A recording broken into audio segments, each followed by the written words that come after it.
Okay, so just to recap a few things, we know that there is a lot of financial trouble in France at this time. We know that the king really hasn't paid attention to what needs to be done about this, so he tries to call together the Estates General, and the Estates General hasn't met in 175 years.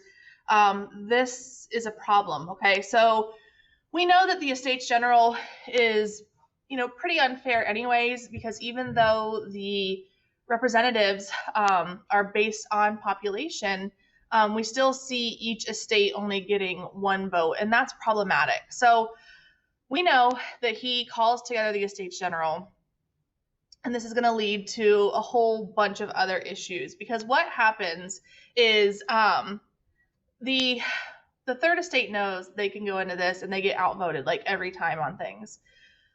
But in May of 1789, the meetings actually begin, okay? And these meetings are held at the Palace of Versailles. And of course, there's room at the Palace of Versailles for that, as we saw in class. The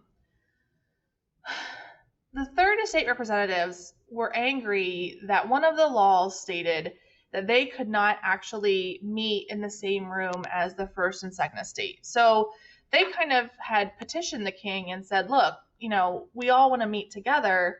This isn't fair because we don't ever get to voice our opinions on things. Like, they never get to hear from us. So Louis basically orders the Estates General to all meet together in the same room, so that he can avoid any problems. So in May of 1789, when these meetings get going, the representatives of the Third Estate, all 578 of them, show up at the Palace of Versailles at the correct room where the meeting is supposed to take place.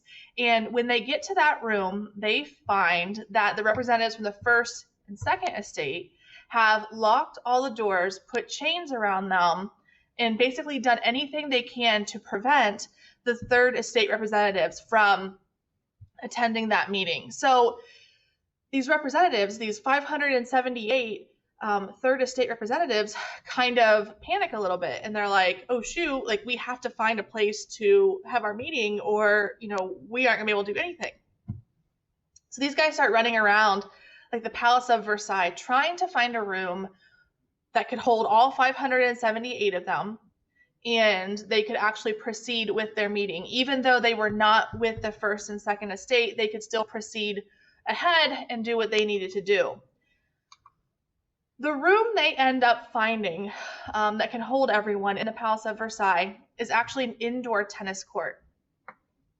This indoor tennis court just happened to be open, so all 578 of these guys go in there, have a seat, and get to work. And what they do is they make this pledge, okay? They make this oath. And this is the tennis court oath. They make this pledge to sit there and accomplish something that will benefit the people of France before they leave. So they basically say, we're not leaving this tennis court until we get something done. So they sit there the rest of the day. They sit there like 10, 12 hours, and they, talk this out. And what they decide in that 10 and 12 hours is that they no longer can be part of the Estates General, because the Estates General doesn't do anything for them, okay? And we've seen it. We've seen it happen. So they decide, you know what? We're breaking away. We're going to create our own parliament called the National Assembly, because we actually represent the nation of people. We are now going to be the governing parliament. That is on us, okay? And they still outnumber the First and Second Estate representatives. So they say, you know what? We're no longer the Estates General. Like, we're not part of that. And it really disbands it when they do this. They say, we are now the National Assembly. We work for the people of France, the National Assembly. Well, if you're Louis XVI, this is really concerning, because the Third Estate is starting to become very bold. They're starting to recognize that they have power in numbers, and they're being a little bit more aggressive than what they're used to. So, like, I've talked about this sense of, we have conflicts where we call things that are hot, where violence happens, where death happens. We call cold conflicts where they're just like wars of words, or they're threats against one another. The formation of the National Assembly is considered like the first act of revolution in the French Revolution. It's just a cold act because no one is really dying. There's nothing really violent going on here. We're still fighting with words at this point, okay?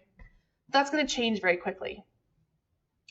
Once Louis really figures out what's going on, he becomes very afraid. He becomes very nervous for his family. He feels like not only himself, but his wife and children, and they've had 4 kids by now, 3 of them are still alive, that they're in danger. So really without notifying a ton of people, he hires the Swiss Guard to come to France to protect himself and his family. The problem is that he really doesn't notify like a lot of people that he is hiring like an actual military to come into France to protect him and his family. And you add to that he has one of his finance ministers who's really upset with him, and he had been fired by Louis and kind of blamed for all this stuff, even though it wasn't his fault. That guy, his name was Jacques Necker, actually starts like spreading rumors. And these rumors basically say like, hey, the king is going to kill everybody, watch out.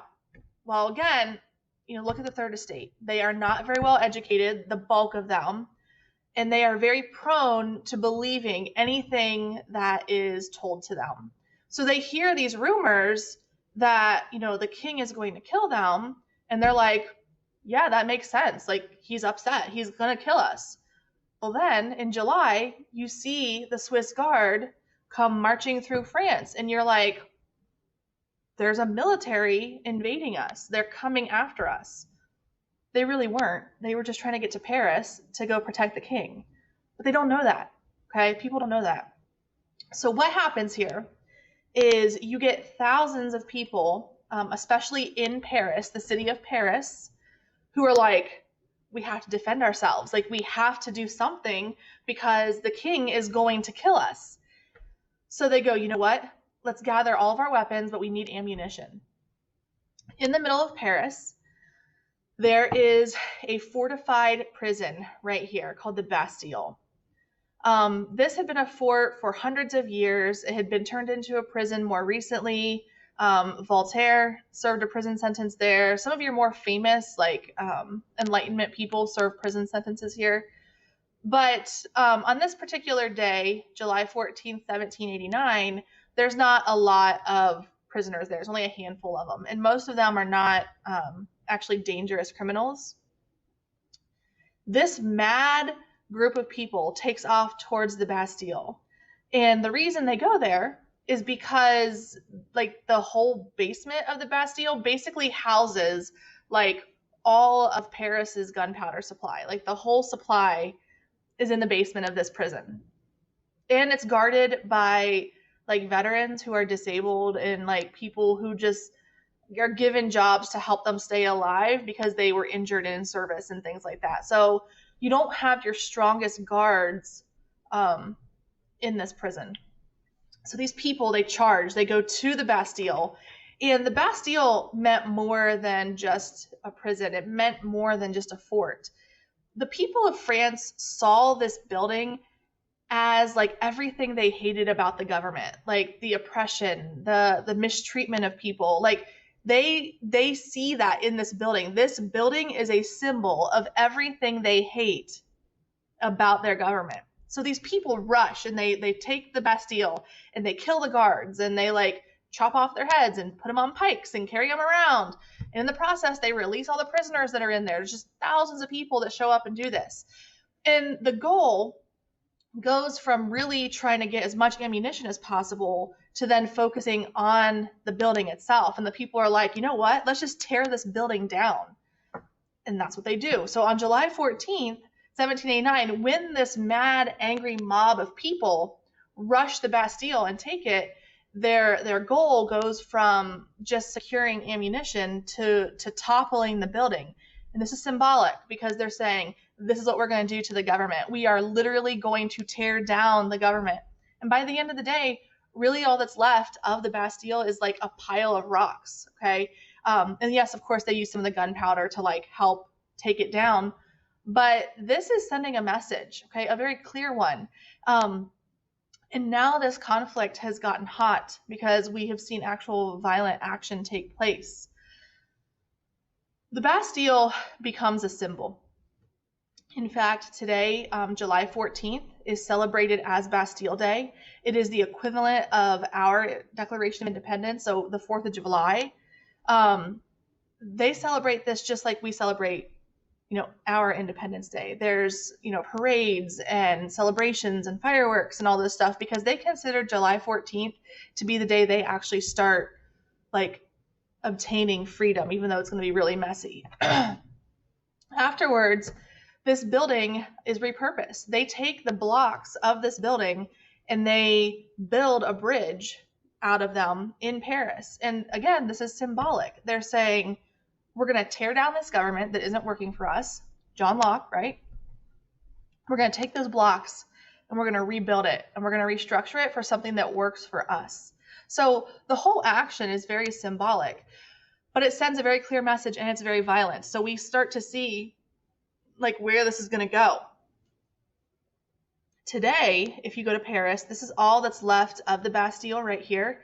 It's essentially like one corner block, but it's like a national historic monument today. So like it is maintained by like kind of like the equivalent of their National Park Service.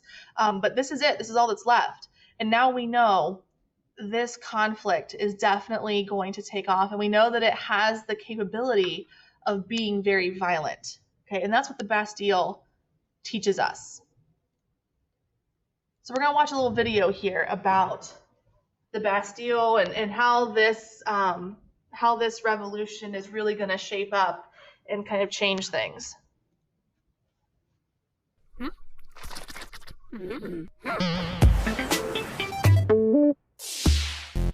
The French Revolution, the emergence of the modern state.